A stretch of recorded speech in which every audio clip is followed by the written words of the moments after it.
ડાંગમાંથી પસાર થતા નેશનલ હાઈવેને લઈને આંદોલનની તૈયારી, લશ્કરિયા અંબાથી મહાલ સુધીનો રસ્તો પહોળો કરવા રજૂઆત, ભારે વાહનો બંધ કરવા બાબતે પણ કલેક્ટરને આવેદન, 4 ગામના સરપંચો, તાલુકા જિલ્લા પંચાયતના સભ્યોએ આપ્યું છે આવેદન. મોટી સંખ્યામાં ગ્રામજનો રેલી સ્વરૂપે કલેક્ટર કચેરીએ પહોંચ્યા. છેલ્લા 8 વર્ષથી નેશનલ હાઈવે બનેલ લશ્કરિયા અંબાથી મહાલ સુધીનો રસ્તો સિંગલ પટ્ટી એટલે કે 3 મીટરનો છે. આ નેશનલ હાઈવે નંબર 953 આજ દિન સુધી પહોળો કરવામાં આવેલો નથી અને અવારનવાર અકસ્માત થાય છે. જ્યાં સુધી આ રસ્તો પહોળો ન થાય ત્યાં સુધી આ રસ્તા પરથી આવતા ભારે વાહનો અને અન્ય માર્ગે ડાયવર્ટ કરવા અપીલ છે. 7 દિવસમાં માંગ ન સંતોષાય તો રસ્તા રોકો આંદોલન સાથે આવનારી લોકસભાની ચૂંટણીનો બહિષ્કાર કરવાની ચીમકી છે. સરકારને આગ્રહ કરીએ છીએ, વિનંતી કરીએ છીએ કે જેમ બને તેમ વહેલી તકે આ રસ્તો પહોળો થાય, કારણ કે મોટા ભાગે ઓછામાં ઓછા 4 ગ્રામ પંચાયતો સંકળાયેલી છે, 20,000 જેટલા લોકો એની સાથે આ રસ્તા સાથે ટચમાં છે.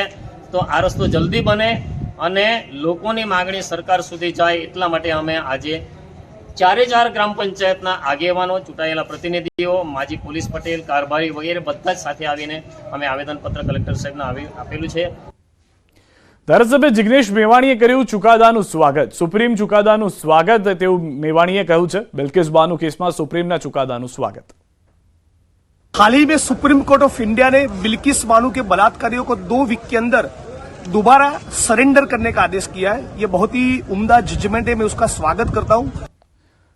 આંતરરાષ્ટ્રીય હિન્દુ પરિષદના પ્રમુખ પ્રવીણ તોગડિયા બિલ્કિસ બાનો કેસ અંગે નિવેદન આપી ચૂક્યા છે. આરોપીઓ સાથે ન્યાય થયો કે અન્યાય એ બાબતે પ્રશ્ન પૂછતા પ્રવીણ તોગડિયાએ ટૂંકાણમાં જવાબ આપ્યો કે બધા હિન્દુઓને ન્યાય અને સુરક્ષા મળે એવી પ્રાર્થના. આ દેશમાં બધા જ હિન્દુઓને ન્યાય મળે, સુરક્ષા મળે એવી જ આંતરરાષ્ટ્રીય હિન્દુ પરિષદ આશા રાખે છે અને એ દિશામાં મળીને કાનૂની પ્રયાસ કરતા રહીશું. સુરતવાસીઓ માટે સૌથી મોટા સમાચાર. સુરતમાં મલ્ટી મોડલ ટ્રાન્સપોર્ટેશન હબને રેલવે વિભાગની મંજૂરી મળી ગઈ છે. કેન્દ્રીય રેલવે રાજ્યમંત્રી દર્શના જરદોશીએ આ અંગે વિસ્તારથી માહિતી આપતા કહ્યું કે પ્રોજેક્ટમાં રેલવે મંત્રાલય દ્વારા 63% રકમ ચૂકવાશે. પ્રોજેક્ટ અંતર્ગત રેલવે સ્ટેશનમાં અલગ અલગ એન્ટ્રી અને એક્ઝિટ સાથે યાત્રીઓ માટે કોન્કોર્સ અને વીઆઈપી લોન્ચ તૈયાર કરાશે. ઇન્ટિગ્રેટેડ ટ્રાન્સપોર્ટેશન અંતર્ગત એક બસ સ્ટેશનનું નિર્માણ થશે. આ પ્રોજેક્ટમાં રેલવે અને બસ સેવાને એક સાથે જોડવામાં આવશે. શરૂઆતની અંદર 980 કરોડનો જે પ્રોજેક્ટ હતો એને જોડાણ કરવા માટે અને એને અન્ય સુવિધાઓ માટે રિંગ રોડ, લંબે હનુમાન રોડ અને વરાછા રોડ ખાતે એલિવેટેડ રોડની જે જરૂરિયાત હતી એ વધારાના ફંડની પણ મંજૂરી ગઈકાલે આપવામાં આવી છે. અને એને કારણે આ જે સ્ટેશન છે એમાં જે સિટી સેન્ટર તરીકે આપણે સૌથી જૂનું સ્ટેશન જે ફર્સ્ટ ફ્લોર પર છે અને ત્યાં ડાયરેક્ટ યાત્રીઓ પહોંચી શકે, સરળતા થઈ શકે એના માટે નવું વધારાના 498 કરોડની મંજૂરી આપવામાં આવી છે. એમાંથી 63% પૈસા રેલવે દ્વારા ચૂકવવામાં આવશે.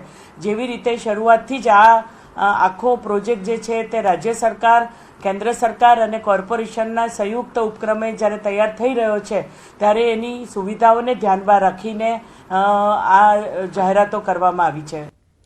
સમાચારોમાં હાલ રોકાઈશું વિરામ માટે. આપ જોડાયેલા રહો ગુજરાતની number 1 news channel news 18 Gujarati સાથે.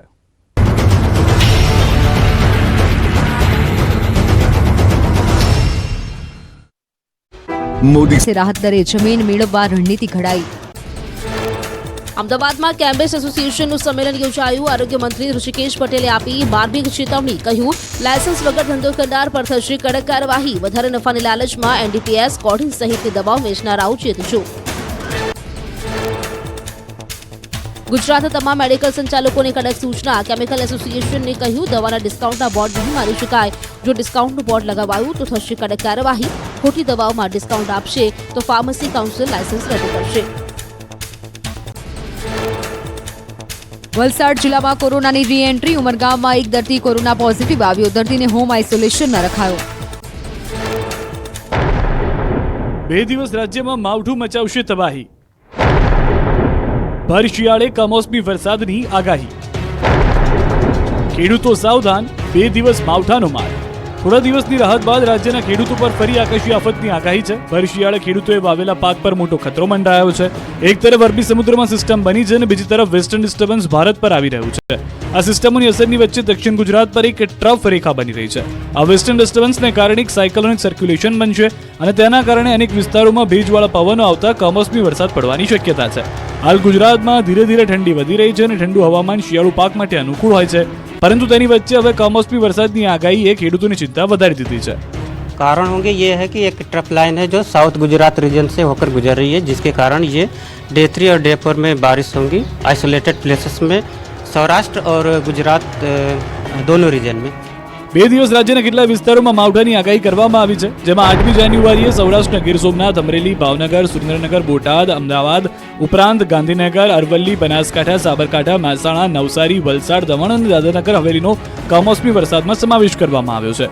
તો 9મી જાન્યુઆરીએ સુરેન્દ્રનગર, બોટાદ, અમદાવાદ, ગાંધીનગર, અરવલ્લી, સાબરકાંઠા, તાપી, ડાંગ, નવસારી, વલસાડ, દમણ અને દાદરાનગર હવેલીમાં માવઠાના એંધાણ છે. આગાહી પહેલા જ ત્રાટક્યું માવઠું. નર્મદામાં વરસાદી માહોલથી ખેડૂતો ચિંતામાં. હવામાન વિભાગની આગાહીના એક દિવસ પહેલા જ નર્મદામાં આફતરૂપી વાદળો ઘેરાયા અને કમોસમી વરસાદ ખાબક્યો. નર્મદા જિલ્લામાં વહેલી સવારે કમોસમી વરસાદ વરસ્યો. કેવડિયા વિસ્તારમાં વરસાદી ઝાપટું પડતા ખેડૂતોની ઊંઘ હરામ થઈ. કેવડિયા આસપાસના ભાગોમાં ધીમી ધારે વરસાદ પડ્યો. ભર શિયાળે વરસાદ થતા ખેડૂતોએ વાવેલા શિયાળુ પાક પર મોટો ખતરો મંડાયો. હવામાન વિભાગની 8 અને 9 જાન્યુઆરીએ માવઠાની આગાહી છે, પરંતુ જાણે કે માવઠાને ઉતાવળ હોય એમ સવારે કેવડિયા વિસ્તારમાં હવામાનમાં પલટો જોવા મળ્યો. કેવડિયા આજુબાજુના કેટલાક વિસ્તારોમાં ધીમી ધારે વરસાદ વરસ્યો. માગસર મહિનામાં વરસાદી ઝાપટું થતા આગામી દિવસોમાં ઠંડીનું પ્રમાણ વધી શકે છે. માવઠાની અસરથી કેટલાય પાકોને મોટું નુકસાન થવાની પણ ભીતિ સેવાઈ રહી છે. રાજ્યના ખેડૂતો ઊભા પાક પર માવઠું મંડરાઈ રહ્યું છે, ત્યારે માર્કેટયાર્ડમાં ઘોર બેદરકારીના દ્રશ્યો સામે આવ્યા. હવામાન વિભાગે 8 અને 9 જાન્યુઆરીએ કમોસમી વરસાદની આગાહી કરી છે. જો કે આ આગાહી બાદ પણ જાણે કે જામનગરના હાપા માર્કેટયાર્ડના સત્તાધીશોને કંઈ ચિંતા જ નથી. અમારી ટીમ જ્યારે માર્કેટયાર્ડ પહોંચી ત્યારે યાર્ડમાં ખુલ્લામાં જણસ જોવા મળી. સામાન્ય રીતે આગાહી બાદ માર્કેટયાર્ડમાં પડેલી જણસને સલામત સ્થળે ખસેડાય છે અથવા તો તાડપત્રી ઢાંકીને તેનો બચાવ કરાતો હોય છે, પરંતુ હાપા માર્કેટયાર્ડના સત્તાધીશોની આળસ ગણો કે બેદરકારી. અહીં ખેડૂતોએ વાવેલી મહા મહેનતે જણસ ખુલ્લામાં પડી છે. મગફળી, કપાસ, લાલ મરચા, ડુંગળી સહિતની ખેત પેદાશો ખુલ્લામાં પડી દેખાય. જો અચાનક જ કમોસમી વરસાદ ખાબકે તો આ તમામ પાક તબાહ થઈ જાય એવી સ્થિતિ છે. માવઠાની આગાહી બાદ ડિઝાસ્ટર મેનેજમેન્ટ દ્વારા તમામ યાર્ડની તકેદારીના પગલાં લેવાના સૂચન કરાયા છે, પરંતુ હાપા માર્કેટયાર્ડના સત્તાધીશો આ સૂચનને ગોળીને પી ગયા હોય તેવા દ્રશ્યો જોવા મળ્યા. વધુ એક ભયાનક અકસ્માતે વડોદરાને હચમચાવી નાખ્યું. મકરપુરા જીઆઈડીસી નજીક ગમકવાર અકસ્માત સર્જાયો. ધસમસતા આવતા ટ્રક ચાલકે રસ્તો ઓળંગતા ભિક્ષુકને કચડી નાખ્યો. ટ્રકના પૈડા ફરી વળતા ભિક્ષુકનું સ્થળ પર જ મોત નીપજ્યું. રૂવાડા કંપાવી દે તેવા અકસ્માતના સીસીટીવી ફૂટેજ સામે આવ્યા છે. સીસીટીવીમાં જોઈ શકાય છે કે ટ્રક ચાલક બેફામ રીતે ટ્રક ચલાવી રહ્યો છે.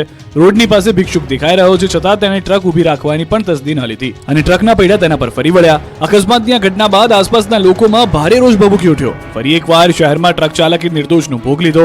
ત્યારે આ બનાવને લઈ માંજલપુર પોલીસે 2 જવાબદાર ટ્રક ચાલકની ધરપકડ કરી છે. પરંતુ આ બધા વચ્ચે શહેરમાં યમદૂત બની લોકોના ભોગ લેતા ટ્રક ચાલકો પર ક્યારે અંકુશ આવશે તે સૌથી મોટો સવાલ છે. બિંદાસ તાટા ફેરા મારી રહેલા દીપડાના આ દ્રશ્યો ડાંગ પંથકના છે. ડાંગના બારખાંધિયા ગામમાં દીપડો દેખાતા ગામ લોકો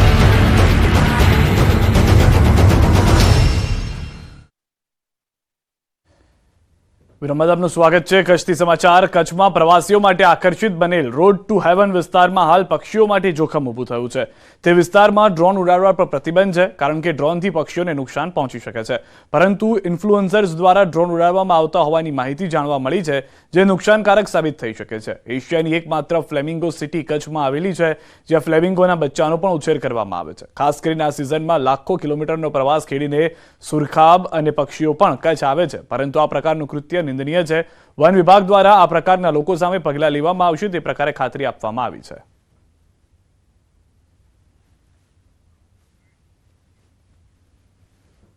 બ્રીડિંગ સાઇટ ઉપર તો નો પ્રવેશ કોઈનો આપતા જ નથી, એટલે ત્યાં કોઈ ડ્રોન ક્યારેય કોઈ ઉડાડ્યા જ નથી. અને જે રોડ ટુ ફ્લેમિંગો, જે રોડ ટુ હેવનની વાત કરીએ તો એ અત્યારે ખૂબ મોટી સંખ્યામાં ટુરિસ્ટ આવે છે. અમે રાઉન્ડ ધ ક્લોક ત્યાં પેટ્રોલિંગ કરીએ છીએ, એટલે અમારા ડાયરેક્ટ એવો ધ્યાનમાં નથી આવ્યું, પરંતુ એક ન્યૂઝના માધ્યમથી માહિતી મળી છે કે અહીંયા ક્યારેય કોઈ યુટ્યુબમાં વિડીયો કે સોશિયલ મીડિયામાં વિડીયો એવા અપલોડ થયા હશે, તો અમે એની તપાસ કરી રહ્યા છીએ. બ્રીડિંગ સાઇટ ઉપર તો નો પ્રવેશ કોઈનો આપતા. દ્વારકાથી પ્રભુ શ્રી રામની જન્મભૂમિ અયોધ્યા સુધી 2 યુવાનો નીકળ્યા. ધાર્મિક સફરે દ્વારકાધીશના દર્શન કરી યુવાનોએ શરૂ કરી સાયકલ યાત્રા. ભાવનગરના યુવાનો ગુજરાતથી ઉત્તર પ્રદેશ સુધી 1800 કિલોમીટરની સાયકલ યાત્રા કરશે. પ્રભુ શ્રી રામના દર્શન માટે બંને યુવાનોમાં જોવા મળ્યો અનેરો ઉત્સાહ. સોમનાથ પહોંચવાનો પણ આગ્રહ રાખવામાં આવ્યો હતો યુવાનો દ્વારા, પરંતુ સૌથી પહેલા અયોધ્યા પહોંચવાનો આ ધ્યેય નક્કી કરવામાં આવ્યો છે. તો ભાવનગરના બંને યુવકો દ્વારકા પહોંચ્યા, દર્શન કર્યા અને હવે સાયકલ પર તેઓ અયોધ્યા જવા માટે રવાના થયા છે. જ્યારે 500 વર્ષ પછી ભગવાન શ્રી રામ અયોધ્યાની અંદર બિરાજમાન થતા હોય ત્યારે દરેક સનાતનીઓ માટે આ ગર્વનો પળ કે આમ તો દરેક હિન્દુસ્તાનમાં 22 તારીખે ભગવાન રામ જ્યારે અયોધ્યાની અંદર બિરાજમાન થઈ રહ્યા છે. દ્વારકાથી અયોધ્યા રામ મંદિર બાય સાયકલ લઈને જઈ રહ્યા છે. આ યાત્રા અમારી 1 મંથની રહેશે અને ગુજરાતથી અમે ઉત્તર પ્રદેશ જઈ રહ્યા છીએ અને મિનિમમ 25 થી 30 દિવસનો ટાઈમ લાગશે સાયકલ લઈને અને અમારો ઉદ્દેશ છે કે રામજીના દર્શન કરવા છે. સમાચારો અત્યારે બસ આટલું. દેશ પ્રદેશની તમામ ખબરો માટે આપ જોડાયેલા રહો ગુજરાતની number 1 news channel news 18 Gujarati સાથે.